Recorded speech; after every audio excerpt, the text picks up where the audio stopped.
Guys, আমি রান্না করেছি আজকে ডাল, টমেটো দিয়ে টক ডাল, ওলকপি রান্না করেছি, তারপরে করেছি লোটে শাক, এবার উচ্ছে ভাজা,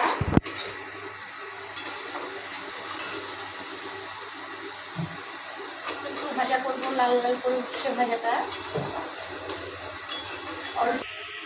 তারপরে এনেছি ভেটকি মাছ, ভেটকি মাছের মাথা, টমেটো, ধনে পাতা হয়ে গেছে। আর আমি উঠিয়ে নিচ্ছি।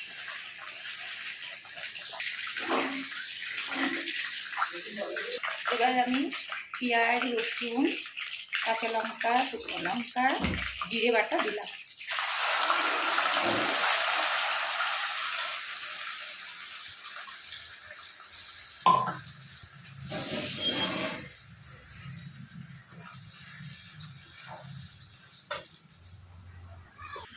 নুন,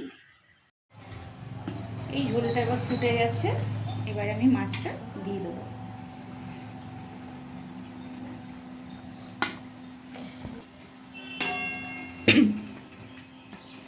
এটাকে আমি একটু গা মাখা করে নামিয়ে দেবো, একটু শুকনো শুকনো করে।